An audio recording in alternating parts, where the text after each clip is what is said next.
আসসালামু আলাইকুম। এখন আমি যে বিষয়টি নিয়ে কথা বলবো তা হচ্ছে ফিউচার টেন্স। ঠিক আছে, এই পর্বে আমি ফিউচার টেন্সের যে চারটা ফর্ম আছে সেই চারটা ফর্ম নিয়ে আলোচনা করব।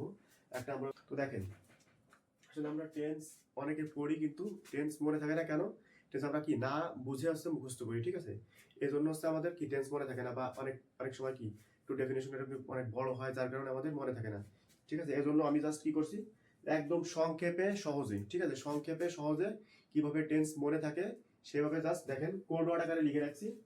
তো দেখেন, ফিউচার ইনডেফিনিট টেন্স অর্থাৎ কি, ফিউচার ইনডেফিনিট টেন্সের ডেফিনেশন কি হবে, অর্থাৎ ভবিষ্যতে কোনো কাজ সংঘটিত হবে। ঠিক আছে, আপনাদের সহজে মনে রাখতে হবে কি, যে ভবিষ্যতে হবে। ঠিক আছে, এরকম বোঝালে তাকে কি বলা হয়, ফিউচার ইনডেফিনিট টেন্স। অর্থাৎ কোনো কাজ কি ভবিষ্যতে সংঘটিত হবে, মনে রাখতে হবে কোনটা, ভবিষ্যতে হবে, এরকম বোঝালে তাকে ফিউচার ইনডেফিনিট টেন্স বলে। এখন ফিউচার ইনডেফিনিট টেন্স মনে রাখতে হলে আমাদের দুইটা বিষয় লক্ষ্য রাখতে হবে। একটা হচ্ছে কি স্ট্রাকচার, এবং বাংলায় চিনিবার উপায়। ঠিক আছে, এই দুটো জানলে আমরা কি টেন্সের ব্যবহারটা বুঝবো। ঠিক আছে, এই জন্য দেখেন যে স্ট্রাকচার কি সাবজেক্ট প্লাস শেয়ার অথবা কি উইল, যে কোনো একটা সাবজেক্ট অনুযায়ী ভি1 অর্থাৎ ভার্বের প্রেজেন্ট ফর্ম প্লাস অবজেক্ট। ঠিক আছে, তো সাবজেক্ট প্লাস শেয়ার অথবা উইল এর যে কোনো একটা সাবজেক্ট অনুযায়ী, এরপর আছে ভি1 অর্থাৎ ভার্বের প্রেজেন্ট ফর্ম প্লাস অবজেক্ট। ঠিক আছে, এরপর বাংলায় চিনিবার উপায়, যে কি থাকলে আমরা প্রেজেন্ট ফিউচার ইনডেফিনিট টেন্স হিসেবে এটাকে চিনবো।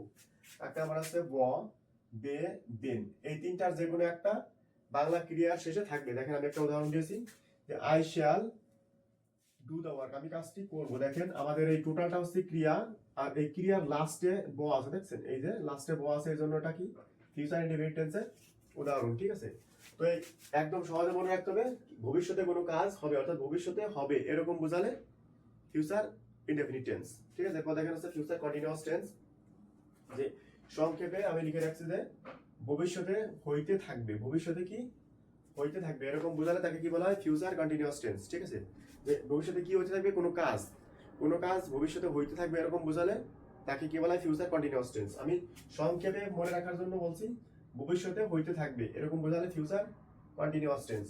এবং ফিউচার কন্টিনিউয়াস টেন্সের স্ট্রাকচার কি, সাবজেক্ট প্লাস শ্যাল বি অথবা উইল বি সাবজেক্ট অনুযায়ী প্লাস ভি1 অর্থাৎ ভার্বের present form plus ING plus object. ঠিক আছে, তো এই এরপর আসছে আমাদের কি, এটার সাথে গেলে স্ট্রাকচার। এরপর দেখেন বাংলায় কি থাকে, আমরা কি থাকলে বুঝবো যে এটা প্রেজেন্ট ফিউচার কন্টিনিউয়াস টেন্স।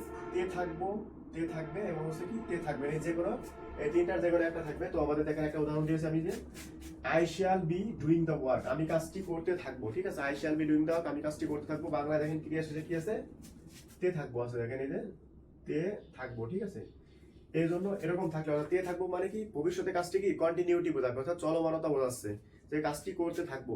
সংক্ষেপে কি হবে, ভবিষ্যতে কাজটি কি হইতে থাকবে। ঠিক আছে, এরকম বোঝালে কি হবে, সেটা হচ্ছে ফিউচার কন্টিনিউয়াস টেন্স।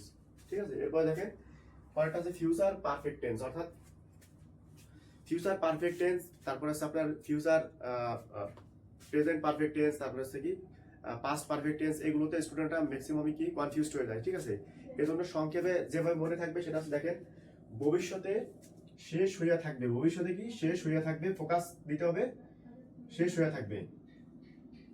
ঠিক আছে, যে ভবিষ্যতে শেষ হয়ে থাকবে এরকম বুঝাইলে সেটা হবে ফিউচার পারফেক্ট টেন্স, ভবিষ্যতে শেষ হয়ে থাকবে। ঠিক আছে, আর বইয়ের ডেফিনিশন দেওয়া আছে কিরকম, যে দুইটা কাজের মধ্যে প্রথম যেটা হবে, অর্থাৎ ভবিষ্যতে সংঘটিত দুইটা কাজের মধ্যে প্রথম যে কাজটা সেটা হচ্ছে ফিউচার পারফেক্ট টেন্স, পরেরটা কি প্রেজেন্ট ইনডেফিনিট। ঠিক আছে, প্রেজেন্ট ইনডেফিনিট অথবা ফিউচার ইনডেফিনিট। তবে প্রেজেন্ট ইনডেফিনিট হচ্ছে আপনার অনেক বই দেওয়া আছে, যে প্রেজেন্ট ইনডেফিনিট দেওয়া আছে, প্রেজেন্ট তারপর হচ্ছে কি ফিউচার ইনডেফিনিট দেওয়া আছে, তবে প্রেজেন্ট ইনডেফিনিটটা হচ্ছে কি বেশি কারেক্ট। ঠিক আছে, তো দেখেন, তবে ফিউচার ইনডেফিনিট দিলেও কি এটা হবে। তো আমাদের এমনি ফিউচার পারফেক্ট টেন্স চেনার জন্য জাস্ট এটুকু মনে রাখলে হবে, যে ভবিষ্যতে কোনো কাজ কি শেষ হয়ে থাকবে, এটুকু বোঝালেই হচ্ছে সেটা কি হবে, ফিউচার পারফেক্ট টেন্স। এখন স্ট্রাকচার কি সাবজেক্ট প্লাস শ্যাল হ্যাভ অথবা উইল হ্যাভ সাবজেক্ট অনুযায়ী প্লাস ভি3 অর্থাৎ ভার্বের past participle form plus object. ঠিক আছে, তো আমাদের সংক্ষেপে মনে রাখতে হবে কি ভবিষ্যতে শেষ হইয়া থাকবে এরকম বোঝালে সেটা কি হবে, ফিউচার পারফেক্ট টেন্স। ঠিক আছে, আমি দেখেন একটা উদাহরণ দিয়েছি,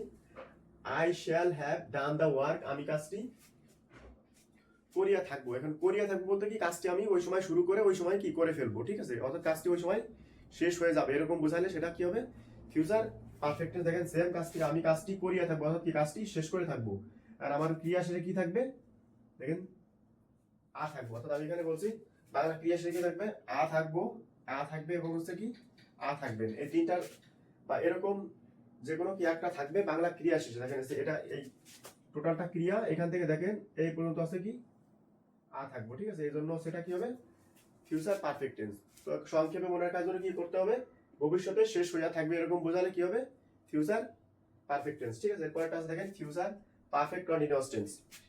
এখানেও সেম, যে ভবিষ্যতে দীর্ঘ সময় হইয়া থাকবে, ভবিষ্যতে দীর্ঘ সময় কি হইতে থাকবে, এখানে দীর্ঘ সময় হইতে থাকবে, ফোকাস রাখতে হবে কি দীর্ঘ সময়, ঠিক আছে। দেখেন এই যে এখানে আছে কি দীর্ঘ সময়, আমি যে আন্ডারলাইন করে দিছি, যে ভবিষ্যতে দীর্ঘ সময় হইতে থাকবে এরকম বোঝালে সেটা কি হবে ফিউচার পারফেক্ট কন্টিনিউয়াস টেন্স, ঠিক আছে। এটা হচ্ছে একদম সহজে মনে রাখার জন্য এবং বোঝার জন্য যে কিভাবে মানে কি থাকলে আমরা বুঝবো, তাহলে কি ভবিষ্যতে দীর্ঘ সময় হইতে থাকবে এরকম বোঝালে সেটা ফিউচার পারফেক্ট কন্টিনিউয়াস টেন্স, ঠিক আছে। এখন বইয়ের ডেফিনেশন আমরা দেখি যে দুইটা কাজের মধ্যে প্রথমটা দীর্ঘ সময়, অর্থাৎ কি দুইটা কাজের মধ্যে প্রথমটা যদি দীর্ঘ সময় হইতে থাকবে এরকম বোঝায় ফিউচার পারফেক্ট টেন্স, আর দ্বিতীয়টা কি প্রেজেন্ট ইনডেফিনিট টেন্স, ঠিক আছে। তো এই জন্য সংক্ষেপে দেখেন এরপর আমি লিখেছি কি স্ট্রাকচার কি subject plus shall have been অথবা উইল হ্যাভ বিন সাবজেক্ট অনুযায়ী প্লাস V1 অর্থাৎ ভার্বের present form plus ING plus object, ঠিক আছে। দেখেন বাংলায় কি থাকে, বাংলা ক্রিয়াশীলে তে থাকবো, তে থাকবে, তে থাকবেন বা কি, এরপরে বোঝাবে কি একটা দীর্ঘ সময়, অর্থাৎ কাজটা ভবিষ্যতে কি দীর্ঘ সময় ধরে চলতে থাকবে বা হইতে থাকবে এরকম বোঝালে সেটা কি হবে ফিউচার পারফেক্ট কন্টিনিউয়াস টেন্স। দেখেন আমি একটা উদাহরণ দিচ্ছি, I shall have been doing the work, আমি কাজটি করতে থাকবো, ঠিক আছে। আমি লিখছি কি আমি কাজটি করতে থাকবো, এখানে এই করতে থাকবো বলতে কি বোঝাচ্ছে কাজটি করিয়া যাইতে থাকবো, ঠিক আছে। অর্থাৎ কাজটি কি করিয়া যাইতে থাকবো মানে কি কাজটি দীর্ঘ সময় করতে থাকবো, ঠিক আছে, এরকম অর্থ দিবে, তখন কি হবে সেটা ফিউচার পারফেক্ট কন্টিনিউয়াস টেন্স।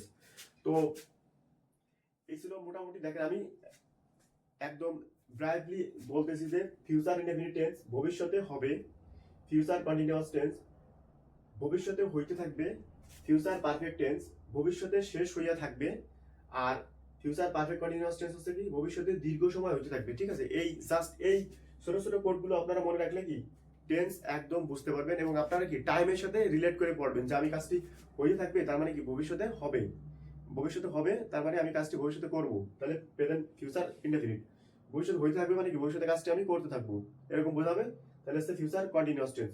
ভবিষ্যতে শেষ হয়ে থাকবে অর্থাৎ আমি একটা কাজ শুরু করে কাজটা শেষ করবো ভবিষ্যতেই, এর জন্য এটা কি হবে ফিউচার পারফেক্ট টেন্স। এরপরে কি ভবিষ্যতে আমি কাজটা শুরু করে দীর্ঘ সময় করতে থাকবো এরকম বোঝালে কি হবে সেটা ফিউচার পারফেক্ট কন্টিনিউয়াস টেন্স, ঠিক আছে।